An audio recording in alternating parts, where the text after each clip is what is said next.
देखिए, जो आर्टिकल 40 था, जिसकी हमेशा चर्चा होती है पुराने वक्फ कानून में, उसमें उसकी चर्चा होती है कि वो एक तरफा तरीके से कहीं भी आप क्लेम कर दें, वो आपको इजाजत मिल जाती है। उसके बाद से एक लड़ाई छिड़ती है और फिर उसके बाद से यही होता चला जाता है। ये जवाब अब मुझे लगता है कि जो हमारे अगले मेहमान है उनसे पूछती हूँ, क्योंकि आप तो दे नहीं पा रहे हैं। तो इस्लामिक स्कॉलर के तौर पर मैं आपसे ये जानना चाहती हूँ अब, मुफ्ती साहब, काज़मी साहब, कि ये जो बेहतर ऑडिट करने की जरूरत है, जब सच्चर कमेटी का भी ये कहना था कि 10% तक आमदनी हो सकती है जितनी संपत्ति है, लेकिन वो हो नहीं रहा है। जो करप्शन उसके अंदर है उसको रोकने, पारदर्शी बनाने का तरीका, इसमें क्या गलत है? देखिए अंजना जी, बहुत शुक्रगुजार हूं, आपने वक्त दिया मुझे। और बहुत संजीदा बहस है, बहुत बड़ा मुद्दा है देश में इस वक्त। वक्फ रमजानुल मुबारक के पाक मुकद्दस पवित्र महीने में हजारों मुसलमान जंतर मंतर पर उनको लाया गया और मुस्लिम पर्सनल लॉ बोर्ड जैसे संगठन जो अब विपक्ष के हाथों इस्तेमाल हो रहे हैं, जमीयत जैसे संगठन जो विपक्ष की कठपुतली बनकर रह गए हैं, उन्होंने लोगों को बताया चीख चीख करके कि तुम्हारा सब कुछ चला गया है और ये आखिरी लड़ाई है। इसलिए वो बेचारा मुसलमान जो रमजान में कारोबार भी आधा करता है, सब काम छोड़ करके, और वो धूप में प्यासा जिस भी हाल में जंतर मंतर पर आ गया है। बहरहाल मैं बहुत आज दुखी हूं इस बात से। मुझे कई बातों का जवाब आपको देना है। अभी आपने राम मंदिर की बात की थी कि रामलला, राम मंदिर से इतना टैक्स सरकार को गया, 300 कुछ करोड़ रुपए आपने बताया। और जो ये चीख रहे हैं सब कि हमारी लाखों एकड़, 8 लाख से ज्यादा एकड़ जमीन बता रहे हैं। मेरा सवाल है आज तक पूरे मुल्क के लोग आज तक को मेल करके जवाब दें कि ये प्रॉपर्टीज हैं कहाँ, किसके पास हैं? अरे भाई, इन्हीं लोगों के तो पास है जो उनसे मदनी साहब वहां प्रॉपर्टी बचाने गए थे, उन्हीं के तो पास है। वो आईटीओ पर इतना बड़ा दफ्तर लेके बैठे हैं, दोनों मदनी सीनियर जूनियर, वो सब वक्फ बोर्ड की जमीन है। और कहाँ राम लल्ला जी, कहाँ भगवान श्री राम, और कहाँ वक्फ बोर्ड चोरों का अड्डा? अंजना जी, दोनों को आप कंपेयर कर रही है। वक्फ बोर्ड के 70 साल के रिकॉर्ड में अंजना जी मुझे आप बता दीजिएगा, जब से बना है 54-55 से आज तक, अगर सरकार ने, स्टेट गवर्नमेंट ने या फिर सेंट्रल गवर्नमेंट ने ग्रांट नहीं दी तो अपने नौकरों को, अपने मुलाजिमों को तनख्वाह नहीं दे सका वक्फ बोर्ड, जो ये चीख रहे हैं कि हमारे पास 8 लाख एकड़ जमीन है और 5 लाख एकड़ है। अरे भाई, है कहां जमीन पर? सब ये कांग्रेस की जितनी मुस्लिम लीडरशिप थी, समाजवादी की जितनी मुस्लिम लीडरशिप थी, जमीयत वाले थे, इनके रिश्तेदार थे, मुस्लिम पर्सनल लॉ वाले थे, इनके रिश्तेदार थे, सबने लीज पे लेकर, दुकानें बनाकर, ऑफिस बनाकर, किराए पे देकर लेकर सब खत्म कर दिया। कहां बचा है यार? मोदी जी को वक्फ से कोई लेना देना नहीं, सिर्फ शोषित वंचित मुसलमान जो पिछली पेरी पर खड़ा है। अभी बात हो रही थी, मैं देख रहा था कि 2 हमारे प्रवक्ता बात कर रहे थे। वक्फ है क्या? वक्फ तो टोटली मुस्लिम लॉज है, उसका इंडियन लॉ से कोई मतलब ही नहीं है। अगर वाकिफ कोई जमीन वक्फ कर रहा है, दान कर रहा है मुसलमान कोई जमीन, तो टोटली वो मुस्लिम लॉ में कर रहा है। उसका यतीम, गरीब, मिस्कीन, बेवा, मुतल्लका का हक है वो, या तो दीन के काम का हक है वो। और वक्फ बोर्ड ने पिछले 60-70 सालों में इमामों को तनख्वाह दी है, मुअज्जिनों को तनख्वाह दी है, उनको खुश किया है कि 5,000 से 15 कर दिए, 15 से 20 कर दिए। बेवा को 500 रुपए मिलते हैं जना जी।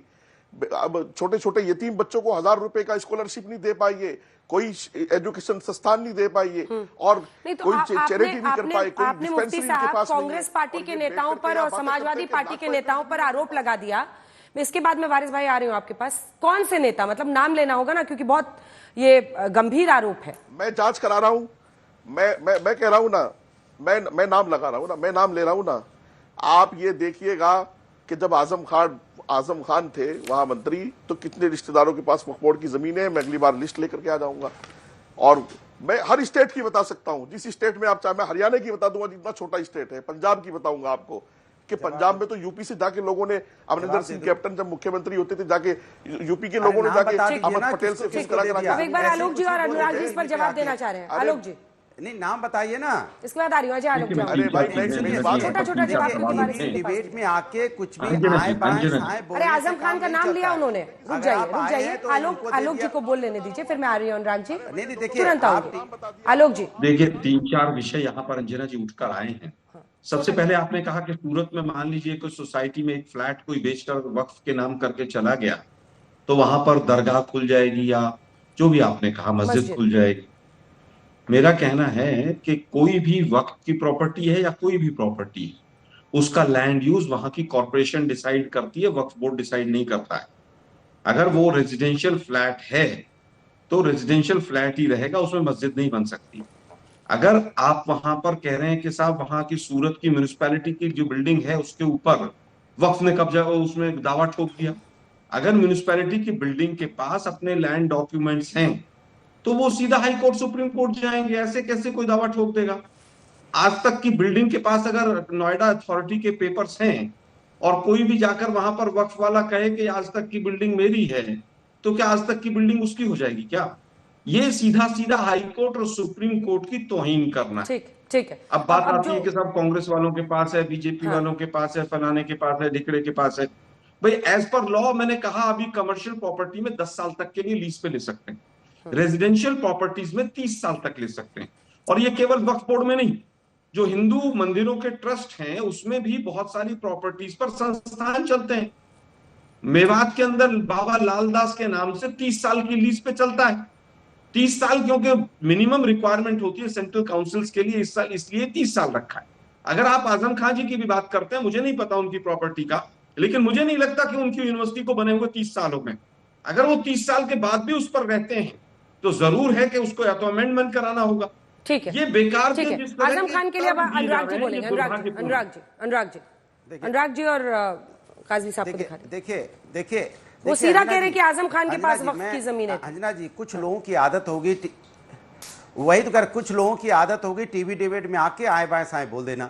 अरे आपके पास पेपर नहीं है, कुछ नहीं, कि उनके रिश्तेदारों का, भैया आपकी सरकार है 8 साल से उत्तर प्रदेश के अंदर में, चेयरमैन भी वक्फ बोर्ड के आपके समर्थन का बैठा हुआ है, तो अब तक आपने क्यों नहीं जांच करके पकड़ लिया किस रिश्तेदारों को दी हुई है? इस तरह की जो बातें आप लोग टीवी डिबेट में आके करते ना, सिर्फ एक नाम उछाल देना और जनता के सामने एक नाम परोस देना और उसके बाद उसमें एक हंगामा खड़ा कर देना, ये आपका मकसद सिर्फ हंगामा खड़ा करना है, समस्या का समाधान नहीं करना है। कि आदरणीय आजम खान साहब का नाम ले दिया, उनके रिश्तेदारों पे चली गई सारी जमीनें, कैसी बातें कर देते हैं आप भी। भाई आप सरकार से सवाल नहीं पूछ पाए? भारतीय जनता पार्टी के जो यहाँ चेयरमैन वक्फ बोर्ड का सवाल पूछते हो आपसे कि किसके रिश्तेदारों पर जमीनें हैं? इसलिए ये सब की बातें, बेतुकी बातें करना बंद कीजिए। आप छोटे फायदे के लिए देश का नुकसान मत कीजिए। देश के अंदर में सिर्फ दो लाइन का कम से कम हम सभी से ये कहेंगे कि सब लोग अपने अपने फायदे के लिए देश का नुकसान मत कीजिए। देखिए अंजना जी, मैं लास्ट बात, चूंकि मेरा इफ्तारी का वक्त हो चुका है, मैं जा रहा हूं। अंजना जी, मैं एक बात कहना चाहता हूं, सब छोड़िए, आरोप दराब इधर की भी छोड़िए, उधर भी छोड़िए। मैं कुछ सवाल ईमानदारी से छोड़कर जा रहा हूं। हमेशा ये अपने जहन में रखे हमारे मुस्लिम लोग, आज मुस्लिम personal law board, Jamiat Ulama Hind बगैर विपक्ष के जलसा क्यों नहीं कर सकी? मुस्लिम पर्सनल लॉ को अपनी मांग रखनी है, जमीयत को अपनी रखनी है, बात वक्फ की करनी है, सरकार से करनी है, संशोधन पर एतराज है, वहां विपक्ष का क्या काम है? जब आजम खान कुंभ में मंत्री होते हैं तो इनको नजर नहीं आता। आज संशोधन में बात कर रहे हैं कि वक्फ बोर्ड में मुसलमान जो है मेंबर क्यों बनेगा, फलाना क्यों। अच्छा डीएम, भाई डीएम हमेशा कोई सरकार बीजेपी की नहीं रहेगी। अगर डीएम को कोई पावर दी जा रही है, आईएएस अफसर को कोई पावर दी जा रही है, तो इनको परेशानी क्या है? सोच लीजिए, या मैं आज जैसा वहां मैंने जंतर मंतर पर सुना, सुनिए, मैंने जंतर मंतर पर सुना कि वहां हिंदू मेंबर होंगे, तो हिंदुओं पर से आपको ऐतराज क्या है? हिंदुओं से परेशानी क्या है आपको?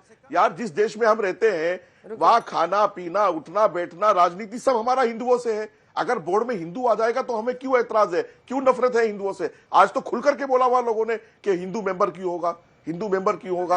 यार सनातन के देश में रहते हैं, 100 करोड़ हिंदू है, लेन देन तिजारत बिजनेस सब कुछ हमारा साथ में है, रहना सहना साथ में है, तो फिर ये क्या बेवकूफी की बातें हो रही हैं? सभी धर्मों का सम्मान होता है, सनातन तो सभी धर्मों का सम्मान करता है। वो हम सनातन का मतलब ही होता है सभी धर्मों का सम्मान करना। हम तो सम्मान करते हैं सभी का। इसका जवाब आप दीजिए। ये जो ऑब्जेक्शन सीधा कि उसमें दूसरे धर्म के लोग, 2 गैर मुस्लिम मेंबर क्यों होंगे, इसमें क्या एतराज है? क्यों ऐसा क्यों है? देखिए अंजना जी, मैं कब से सुन रहा हूं, जरा मुझे बोलने का मौका दीजिए थोड़ा सा। Once a Waqf always a वक्फ, तानाशाही नहीं चलेगी, ये बिल असंवैधानिक है। We reject the Waqf amendment bill के नारों से आज गूंज गया पूरा जंतर मंतर और पूरा भारत देश। हम तो काफी दिनों से बोलते आ रहे थे कि देश के मुसलमानों के दिल में फिक्र भी है, गुस्सा भी है कि उनकी जमीनों को हड़प करने की जो वारिस साहब को एक बार दिखा दीजिए मेरे साथ। वारिस साहब एक सेकंड सांस लीजिए। सीए आ जाएगा तो इस देश में सबकी नागरिकता मुसलमानों की चली जाएगी। एक प्रश्न तो समझिए, ये जो आप विक्टिम कार्ड खेलते हैं ना, डराने वाला कार्ड, ये कार्ड कब तक खेलिएगा? ये कानून आ जाएगा तो सबको, प्रश्न सुनिए, आप ही का जवाब लूंगी। अरे भाई आप ही का जवाब लूंगी, लड़ने थोड़ी आए हैं। अरे रमजान का पाक महीना, आराम से आराम से सुनिए। अगर 370 हटा तो खून की नदियां बह जाएंगी, ट्रिपल तलाक कानून हट गया तो ये हो जाएगा वो हो जाएगा। कब तक डराते रहिएगा लोगों को, क्यों डराते रहिएगा वारिस जी? अरे अंजना जी आप बुलाते हो, अरे सुनो ना अंजना जी, आप बुलाते हो, बोलने क्यों नहीं देते हो? चलो बताओ मेरे को, आपको मेरी बात क्यों पसंद नहीं आती? मैं तो परफेक्ट बात करता हूँ ना रोज। बोलिए, गुस्सा नहीं, मैं तो परफेक्ट बोल रहा हूँ। आप मुझे बुला के 1 मिनट में नहीं बोलता, आप बीच में मुझे बोल देते हो। इधर फालतू बात कर रहा है वो मौलाना 15 मिनट से, आप उसको बोलने के लिए इजाजत दे रहे हो। और मैं अगर काम की बात कर रहा हूँ, हमारा कैसा आप बोलते हैं? देखिए अपने ही धर्म से जुड़े हुए मौलाना के लिए आप इतने अपशब्द बोल रहे हैं, अच्छा नहीं लग रहा है वारिस जी। दीजिए आप, नहीं शांत, ऐसा नहीं कर सकते अंजना जी, नहीं शांत शांत, ये पत्रकारिता आप ऐसा नहीं कर सकते। बोलिए बोलिए। आप आवाज बंद कर देंगे, आप बोलने नहीं देंगे, बीच में टोकेंगे तो क्या करूंगा फिर मैं? मेरे को बोलने दो ना, मेरी बात तो रखने दो। मेरे सवाल का जवाब रिजेक्ट करो, देश को पसंद नहीं, गाली देगा मेरे को। बोलिए बोलिए। अरे आपके सवाल का जवाब देश दे रहा है कि वारिस को बोलने दो पहले। आप आपके सवाल का एक ही जवाब भारत दे रहा है कि वारिस पठान को बोलने क्यों नहीं दे रहे आप। आज मैं आपको बोल रहा हूं ना बराबर बात, सुनो। हमारी वक्फ की जमीन किसी भी कीमत पे गैर कानून लाके आप हासिल नहीं कर सकते, आप हड़प नहीं कर सकते। बात नंबर 1, आपको क्यों डालना है हमारे वक्फ के अंदर 2 हिंदू लोगों को? चलिए बताइए। तिरुपति के अंदर आपने 18 लोगों को निकाल दिया जो हिंदुइज्म प्रैक्टिस नहीं करते थे। वो आंध्र प्रदेश के मुख्यमंत्री कौन है? चंद्रबाबू नायडू। वो तो तायद कर रहे वक्फ बिल की। तो ये क्या 2 मुंह चेहरा नहीं है? ये डिस्क्रिमिनेशन नहीं है? यह संवैधानिक तरीका नहीं है? क्या ये संविधान सिखाता है कि आप एक कानून एक समुदाय के लिए अलग कानून रखो, एक समुदाय के लिए अलग कानून रखो, और फिर यहाँ आके आप बुलाओ ऐसे मौलाना को जो अनाप शनाप यहाँ पे आके बकवास कर रहा है? वो तो बीजेपी के आदमी, उनको पता क्या है वक्फ के बारे में? अरे वक्फ हमारे बेवाओं मिस्किनों का अधिकार है, हम नहीं छीनने दे सकते। आपने कहा था कि कानून में तानाशाही है, लेकिन लगता है आप तानाशाह बन गए हैं आजकल। जो आपकी हाँ में हाँ मिला है वो बड़ा अच्छा हमारा है, वो आप उसमें क्यों डालना चाहते हो? क्यों हड़प करना चाहते हो? आप उसको डॉक्यूमेंट लाओ। कहाँ से लेंगे 500 साल पुरानी चीज का डॉक्यूमेंट? अरे भाई ओवैसी तो जेपीसी में थे ना, हमारी है। अब क्या एसडीएम और कलेक्टर कलेक्टर मिलकर डिसाइड करेंगे कि ये जमीन वक्फ है नहीं है? कौन सा डीएम यूपी का योगी के अगेंस्ट जाएगा बताइए मेरे को? वो तो बोलेगा नहीं वक्फ की जमीन नहीं है, ले लो। तो क्या दे देंगे सबको हमारी जमीन ऐसा उठा उठा के? हिंदू एंडोमेंट बोर्ड में कोई मुसलमान है क्या? चलिए बताइए मुझे मुफ्ती साहब, हिंदू एंडोमेंट बोर्ड में कोई मुसलमान है क्या? क्या हिंदू एंडोमेंट बोर्ड के पास जमीन नहीं है? लाखों एकड़ों के हिसाब से जमीन है, सब कुछ है, मगर नियत हमारी जमीनों पर है। नहीं नहीं, नियत हमारी जमीनों पर है, वक्फ की जमीन खाने की। अरे भाई तुम्हारे बॉस ने बोला है कि जमीनों के कागजात ही नहीं है। जांच करना, प्रोटेस्ट करना गलत है क्या? तुम्हारी वारिस जी वो कह रहे हैं कि आपके बॉस ने कहा है कि उनके पास वक्फ की जमीन के पेपर्स ही नहीं है। वारिस जी गुस्सा ठीक नहीं है, मैंने पहले भी आपको बोला है। देखिए मैं चाहती हूँ टीवी पे कोई भी गुस्सा नहीं करे, ऐसा ना हो किसी की तबियत खराब हो। कम से कम मेरे शो में मैं नहीं चाहती हूँ ऐसा हो। आराम से बोलिए, आराम से बोलिए वारिस जी। वारिस भाई गुस्सा शांत।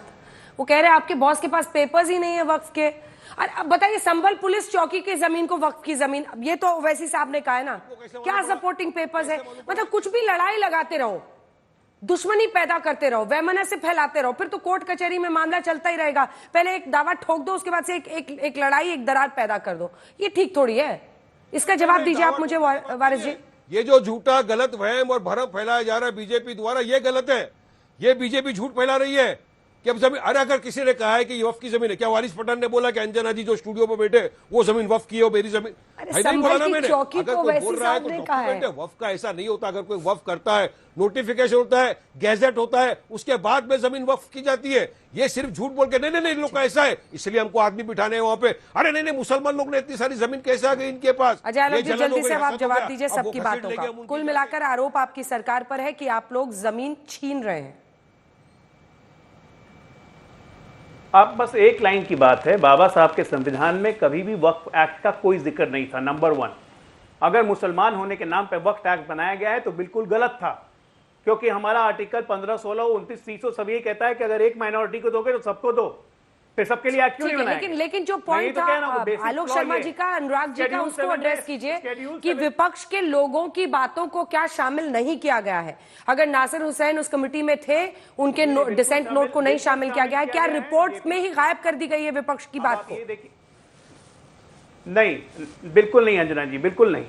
जो व्यक्ति अब इंस्टीट्यूशंस को मानने के लिए मना कर रहा है, ब्यूरोक्रेसी हमारा इंस्टीट्यूशन है, ये कहते हैं डीएम क्यों रहेगा उसमें? आलोक भाई कह रहे थे डीएम क्यों रहेगा, ये लोग भी कह रहे थे। तो आप इस देश की इंस्टीट्यूशंस को ही नहीं मानिएगा, कल को सरकार में आप भी रहिएगा भैया, वैसी ब्यूरोक्रेट को चलाना है सिस्टम को। और जेपीसी के जब चेयरमैन होते हैं, वो एक रिस्पेक्टेड बॉडी होती है, जब वो कह रहे हैं ऑन रिकॉर्ड कैमरा पे आके सारे डिसेंट नोट को हमने दिया है, और वैसे भी डिसेंट नोट तो पार्लियामेंट में आएगी ना,